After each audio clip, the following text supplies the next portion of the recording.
Kejaksaan Agung menetapkan tersangka baru Asep Yusuf Somantri atau AYS dalam kasus dugaan korupsi tata kelola program makan bergizi gratis. Ya, Asep ini merupakan pihak swasta pemirsa yang mengatur letak dapur MBG dan mitra SPPG.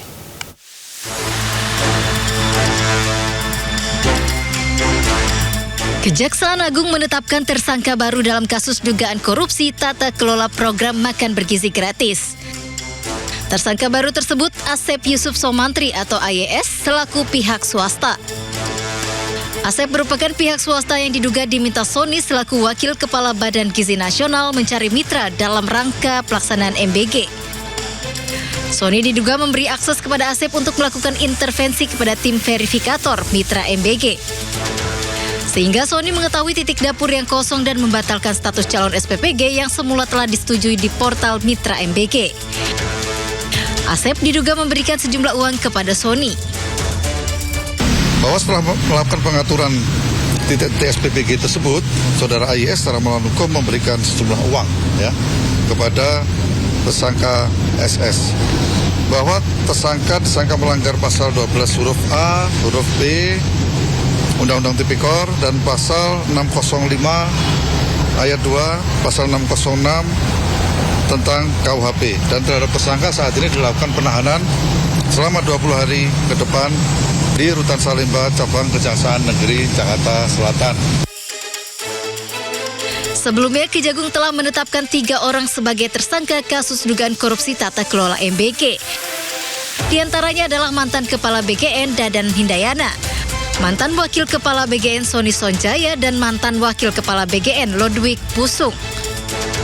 Dari Jakarta, tim liputan iNews melaporkan.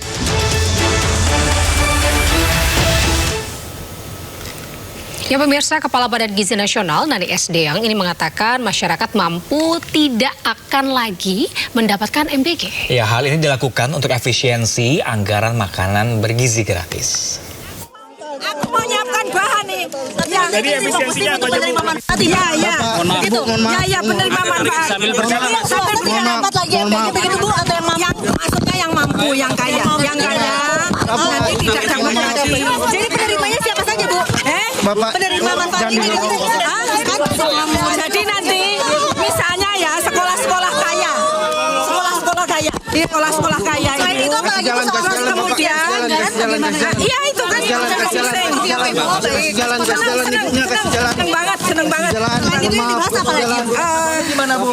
Ini kan belum besok dibahasnya. Maaf, kasih jalan. Belum.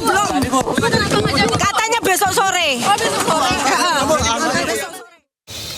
Sejumlah wilayah di Bogor, Depok, dan Bekasi dilanda mati listrik selama 2 hari berturut-turut.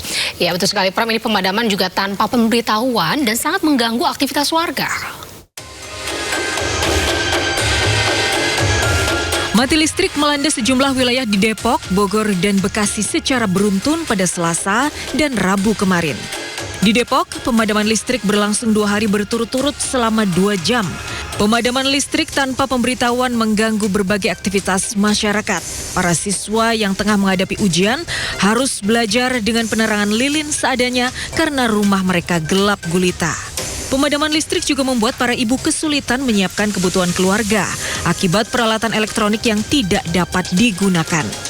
Lumayan ya, banyak aktivitas yang tertunda jadinya. Kayak tadinya mau jemput anak kan, antar jemput biasanya pakai sepeda listrik. Ini sepeda listrik tadi malam mau dicas mati lampu, pagi ini mau dicas mati lampu juga, jadi ya terlambat jadinya jemputnya. Ada pemberitahuan nggak sih dari PLN? Enggak sih, nggak ada pemberitahuan sama sekali sih. Tidak hanya di Depok, pemadaman listrik juga terjadi di sejumlah wilayah di Bogor dan Bekasi dengan durasi rata-rata 2 jam dan di waktu siang maupun malam hari. PLN menyatakan pemadaman listrik yang terjadi di Depok, Bogor, dan Bekasi merupakan upaya penguatan sistem kelistrikan agar tidak terjadi blackout atau pemadaman total. Dari Depok, Jawa Barat, Yung Rizky iNews melaporkan.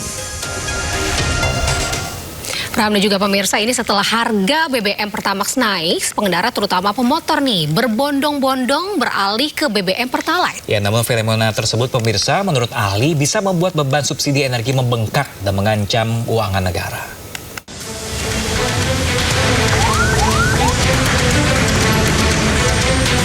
Pemerintah resmi menaikkan harga bahan bakar minyak non-subsidi Pertamax. Kenaikan harga ini langsung dirasakan masyarakat, terutama pengguna sepeda motor yang selama ini mengandalkan jenis bahan bakar tersebut. Di tengah kenaikan harga-harga, banyak pemotor yang akhirnya memutuskan beralih ke BBM subsidi Pertalite. Iya, jauh juga, Pak. Kan menyulitkan saya juga kalau naik BBM, ya kan harga juga pasti pada naik juga ke BBM. Bukan tak berdampak, peralihan masif pemotor dari Pertamax ke BBM Pertalite justru bisa membuat beban subsidi bahan bakar membengkak.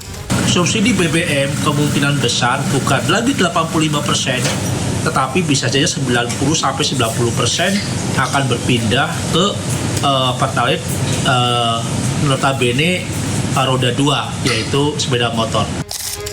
Kenaikan harga BBM berlaku untuk jenis Pertamax RON 92 dan Pertamax Green RON 95. Di Jakarta, kenaikan harga Pertamax mencapai hampir Rp4.000 hingga kini dijual seharga Rp16.250 per liter. Sementara harga Pertamax Green dijual seharga Rp17.000 per liter. Dari Kementerian Keuangannya gimana Katanya Pak Bahlil, dampaknya ke inflasi gimana Pak? Jadi minim atau bagaimana Pak? Dampaknya limited karena kan bukan buatan umum. Itu nanti itu biar dijawab oleh SDM. Dengan munculnya fenomena ini, pemerintah diminta untuk memperketat pengawasan agar ketersediaan BBM Pertalite tidak langka di tengah masyarakat. Tim Liputan iNews melaporkan.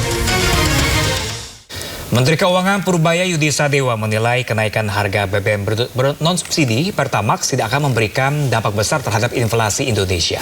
Ya, berikut pernyataan Menkyu Purbaya. Karena kan Pertamax nggak dipakai buat angkutan barang. Ini dampaknya Lanjut Pak. Pertalite subsidi tidak jebol. Maksudnya dampaknya minim atau bagaimana Pak? Tanya ke Pak Bahlil, mesti ada mekanismenya gimana? Tapi kalau dari Kementerian Keuangannya gimana?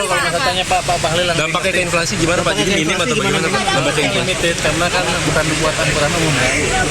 Terus pemerintah akan barang juga pakai Stimulus lagi apa yang diberikan?